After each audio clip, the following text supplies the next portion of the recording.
My wife's long-running affair with my friend is ruined when I catch her red-handed and expose everything by printing out her secret messages.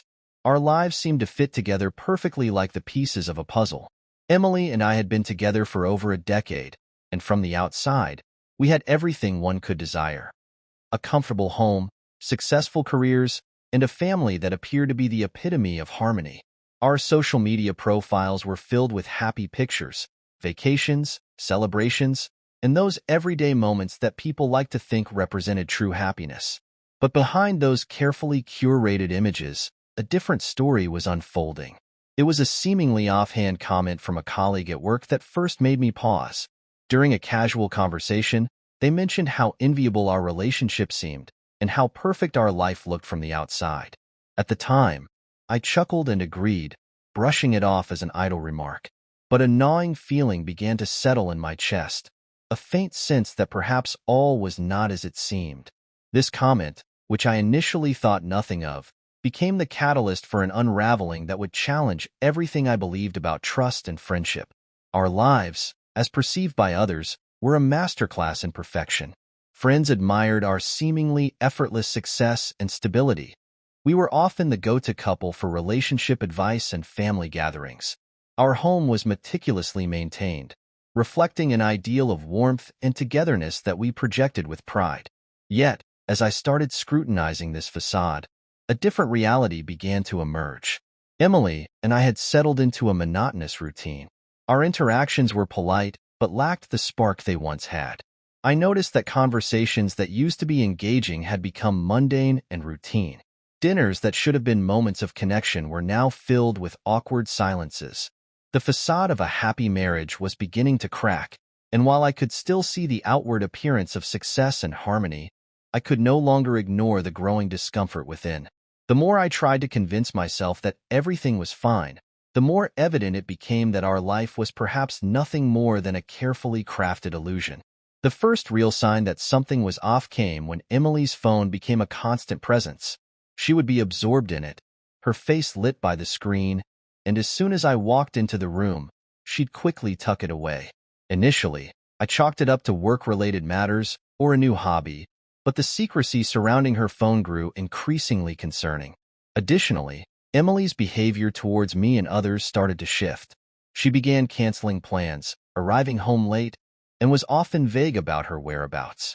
Her sudden detachment was subtle but consistent. I started noticing patterns, little things like missed calls, hurried texts, and the way she seemed to become irritated whenever I inquired about her day. These small, troubling changes, while easy to dismiss individually, began to form a disturbing mosaic of something being amiss. The discomfort grew as I struggled with the fear that there was more to her behavior than simple stress or distraction. My growing unease reached a tipping point when I noticed that Emily's phone was not just a tool for communication, but seemed to be a secret repository for something more. I began observing her more closely and realized that she was taking extra precautions with her device, password protecting it, frequently locking it, and even taking it with her to the bathroom. Tom, our mutual friend, also became a central figure in my growing suspicions. Their interactions had shifted from friendly to excessively familiar, marked by inside jokes and private conversations that felt inappropriate. Whenever I brought up Tom, Emily would quickly change the subject or become defensive. I could sense a disconnect, a veil of secrecy that seemed to surround their relationship. It became clear that something significant was happening behind closed doors, and my apprehension turned into a firm resolve to uncover the truth. The turning point came one evening when Emily was out for what she described as a late work meeting. I found myself unable to ignore my growing suspicion any longer. With Emily's phone sitting on the kitchen counter, I took a deep breath and decided to take a closer look. The anxiety was palpable, but I knew I needed to see for myself if my fears were grounded. Navigating through her phone felt like crossing a forbidden boundary, but I was driven by an urgent need for clarity. As I scrolled through her messages and email, I discovered a series of conversations with Tom that were far from professional. The texts were filled with intimate language and coded references that left no room for doubt about the nature of their relationship. My heart pounded as I pieced together the evidence, realizing that I had just uncovered a betrayal that would irrevocably alter the course of our lives. The discovery hit me like a ton of bricks. As I read through the messages, the reality of Emily's affair with Tom became undeniable. The conversations were filled with intimate exchanges and affectionate language that left no doubt about their emotional and physical involvement.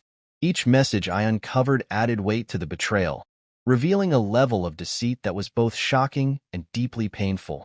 The evidence was clear and damning. Pictures, affectionate notes, and detailed plans for secret meetings painted a vivid picture of a relationship that had been going on for far too long. The more I read, the more my sense of betrayal grew. The facade of our perfect life shattered in front of me, replaced by the stark, painful truth of Emily's infidelity. As the gravity of what I had uncovered sank in, I knew I had to confront this reality head-on and decide what to do next. With the evidence in hand, I knew it was time to confront the truth and expose the affair. I meticulously gathered and organized the messages, printing them out to ensure that I had concrete proof. Each page was a tangible representation of the deceit that had unfolded behind my back, and I felt a mix of anger and determination as I prepared to reveal everything. My plan was to confront Emily and Tom with the printed messages. I wanted them to see the full extent of their betrayal and to force them to face the reality of their actions.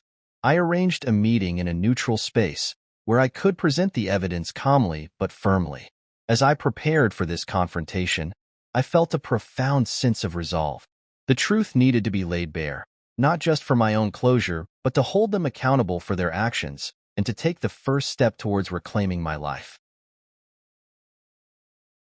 The confrontation unfolded with a heavy, charged atmosphere.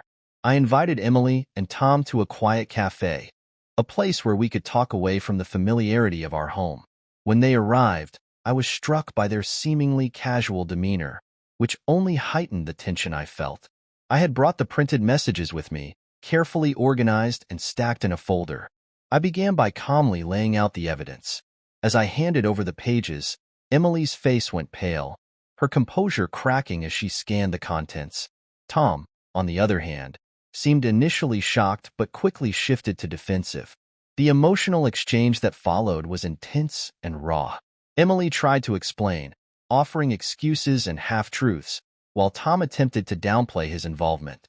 The confrontation was a painful revelation of the depth of their betrayal and the failure of their attempt to maintain a facade of innocence. The impact was immediate and profound, marking a pivotal moment in the unraveling of our lives.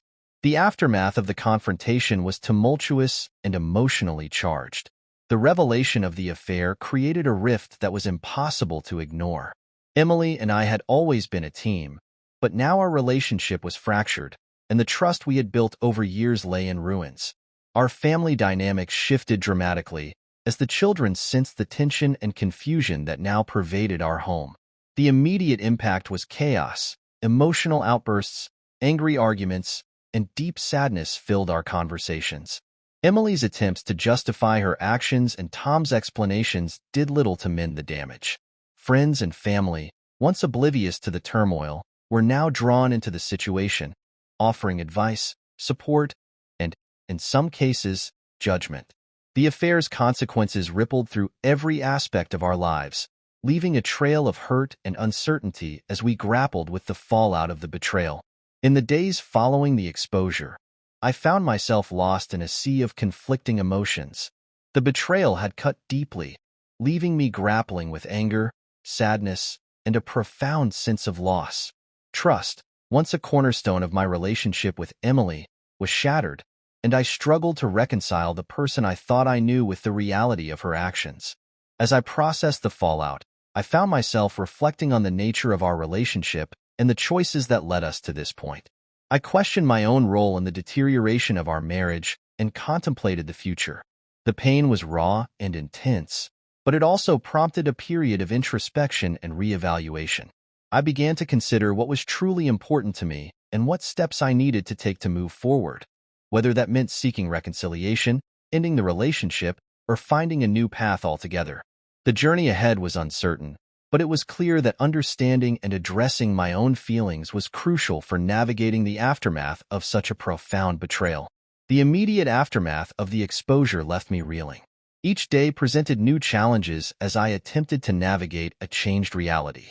The emotional weight of the situation affected my ability to focus on work and personal responsibilities. I struggled with a sense of betrayal and loss, which often felt overwhelming. During this period, I began to take practical steps to address the situation. I sought therapy to help process my emotions and gain clarity.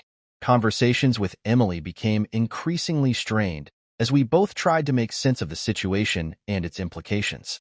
The decision to separate our finances and start planning for potential changes in our living arrangements marked the beginning of a new phase in our lives.